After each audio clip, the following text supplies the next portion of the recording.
Olá, Marco Antônio Villa, muito obrigada por ter vindo ao 1964. Eu que agradeço o convite. Villa, o seu livro, que tem um nome comprido, Ditadura Brasileira, 1964-1985, a democracia golpeada à esquerda e à direita. Decorei!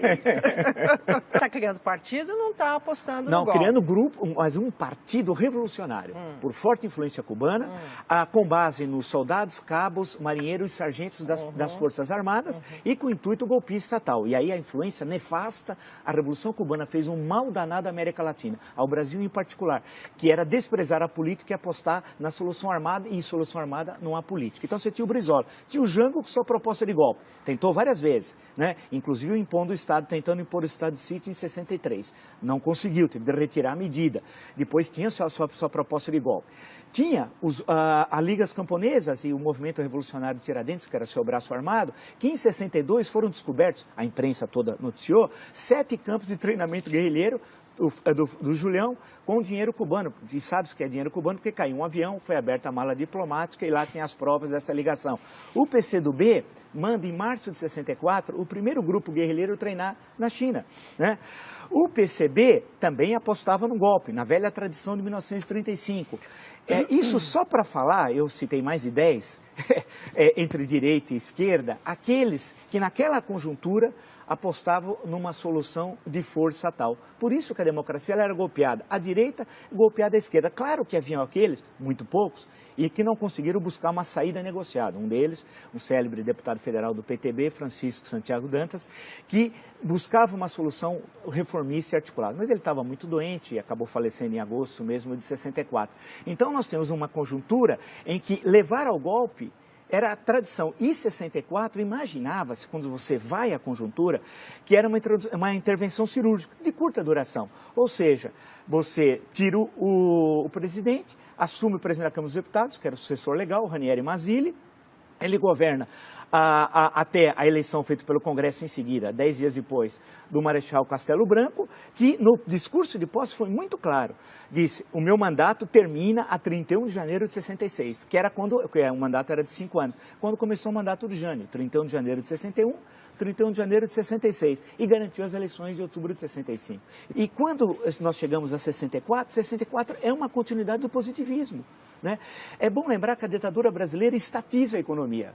Estatizou a economia. Por isso que tem gente que não conhece história, que primeiro compara o Brasil à Argentina, a ditadura argentina. Tem de ser preso, chamar o PROCON, preso no sentido histórico, não preso, tem de chamar o PROCON porque não conhece nada de história. Não há nenhuma relação entre o regime brasileiro e o regime argentino. Lá desestatizou, aqui estatizou.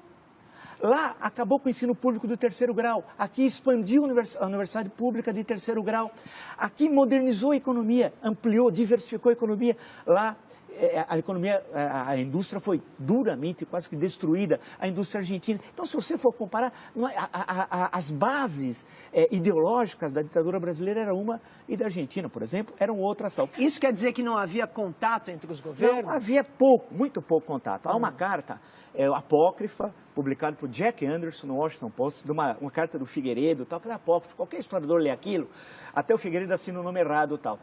Pega aquele texto. Essa relação, a tal da Operação Condor, nunca existiu com ligação no Brasil. O que há são ligações individuais. Por exemplo, a polícia do Rio Grande do Sul com a polícia uruguaia, célebre caso, Universindo Dias e Lilian Celiberti, né? Então, que era do Partido da Vitória do Povo, foram sequestrados em Porto Alegre e levados a Montevidéu.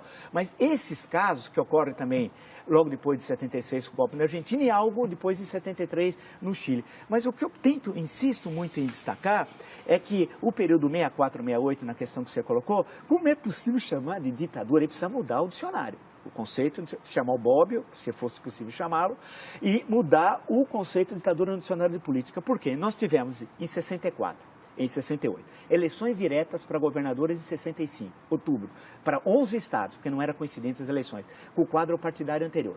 Que ditadura tem eleições no qual a oposição ganha, por exemplo, em 2 estados chaves, Guanabara e Rio de Janeiro. Tivemos eleições em 66, tivemos eleições em 68, que ditadura tem passeata dos 100 mil? Como tivemos no Rio de Janeiro, você nem começa a fazer a passeata. E teve a passeata dos 100 mil. Que ditadura tem os festivais de música popular que nós tivemos aqui no Brasil entre 64 e 68? Que ditadura tem o movimento artístico, o teatro, por exemplo, que nós tivemos no período teatro de contestação? A interpretação mais comum, vamos dizer, a respeito desses assuntos de outros historiadores que passaram por aqui, é que, por exemplo, em relação à vida cultural, ela foi formada durante o período anterior à ditadura e ela se espalhou ali a despeito do general-presidente. E assim, enfim, em geral, o entendimento... Pois é, mas não teve censura? Muito pouca. O Show Opinião, por exemplo, que é de 64, teve depois algumas mudanças da principal, primeiro foi a Nara, depois a Maria Bethânia e tal. Você teve algumas... É que você combinou, não é democracia. Aí que é necessário ver os conceitos. Nós temos o período 64 a 68, é uma combinação de autoritarismo com resquícios da ordem democrática da Constituição de 46. Então, nós temos um mix que explica esse período 64 a 68. Explica, por exemplo, a publicação de romances como Quarupi, do Antônio Calado, né? O teatro, a oficina, a arena e não só. Explica o cinema, né? O cinema. É bom lembrar que a ditadura queria lembrar filme para apoiar o cinema nacional. Eu queria saber que ditador na América Latina criou uma empresa para apoiar o filme nacional. Mas vê como que a coisa é diferente aqui. Então, período 68, 78. Agora, veja a contradição. Por isso que a gente não deve temer. Se construiu uma leitura do regime militar que me parece muito equivocada. Se o AI-5, como é sabido, vigorou de 13 de dezembro de 68 a 31 de dezembro de 78, em 74, nós tivemos uma eleição relativamente livre para o Senado. O Brasil tinha 22 estados. O MDB, a oposição, ganhou em 16, perdeu em 6. Na verdade, perdeu em 5, e no Maranhão era candidato único da Arena. Né? E o que aconteceu? Quem assistiu, se tem alguns vídeos, o regime militar que criou o horário político gratuito. A versão do regime militar não havia, que era para igualar a Arena e MDB. Quem lembra o Horácio Squercia, candidato aqui em 74, explicando a concentração de salários, fazendo um gráfico com dados do Diese, né, do Barelli, e mostrando Teve alguma ditadura que teve eleição? Teve eleição na Argentina, no Chile? Claro que não. Agora, o que tinha? Tinha cassação, claro. Em seguida, o que acontece? Você tem parlamentares, já eleitos em 74, numa vitória histórica, algumas eleições do Lisânias Maciel. É que a grande questão é que há uma leitura que hoje é fundamentalmente ideológica, com a carga ideológica do presente, sobre o período de falar ditadura 79. Por quê? 1º de janeiro. Restabelecida imunidade parlamentar. Quem chama de ditadura não sabe nada de política, de história. Você imagina ter imunidade parlamentar no dia 1º de janeiro de 79, você não pode caçar mais ninguém. 8 meses depois, em agosto, é anistia. E todos foram libertados. Alguns não foram, mas foram logo depois. Todos. E saíram, tinham cerca de, eu tenho um número no livro, são 70, 80. É bom lembrar que no Estado Novo tinha 10 vezes mais, quando veio a anistia em 45. Aí, eleição de 82, chamada de ditadura, eleições que você tem 5 partidos, um dos quais se proclamava socialista, o Partido dos Trabalhadores. E com a vitória da oposição em São Paulo, Franco Montoro, Minas, Tancredo Neves, Rio, Leão Brizola, não só a vitória, mas a posse. Então, chamar o período 79 a 85 e em 84, especialmente entre janeiro e abril, a campanha das diretas. Quer dizer... Mas não isso já era o fim da ditadura. Mas não é mais ditadura. Tá bom. Okay. Porque não existe ditadura com liberdade, com comício, com 1,5 milhão nas ruas. Não há na história do mundo. Tá. Nem na ditadura romana, que tinha outro caráter. Escuta, Vila, você mencionou, enquanto você estava na sua última resposta, sim, que há uma leitura ideológica do período. Sim. De quem é esta leitura e por que ela lê do jeito que lê? Na sua opinião? Olha, e daí que eu acabo diferindo de muitos. Quando vem a anistia, retorna ao Brasil, acaba com o banimento, vem os caçados, exilados, perseguidos, etc. E os que estavam aqui voltam a ter vida legal e tal, né? Por isso que não pode chamar de... Eu vi o Gregório Bezerra, um dos vítimas logo em abril de 64, que a gente podia lembrar, Recife, falando aqui no Largo São Francisco. Isso devia ser setembro, por ali, outubro, não sei, de 79 e tal. Fui ouvi-lo porque era um mito para todos nós naquela época e tal. Então, a grande questão e essa é uma construção que eu ouço falar sistemática, que está no livro didático, e já ficou vitoriosa, de que a luta armada levou à democracia. Isso é uma falácia. Eu faço questão, porque eu escrevi vários artigos, isso está no meu livro também, porque nenhum grupo de luta armada defendia a democracia. Não há uma vez a palavra democracia. Se você pegar o livro Imagens da Revolução, do Daniel Arão e do Jair Ferreira de Sá, lá tem quase todos os documentos, você procura, você não acha um que tenha a palavra democracia.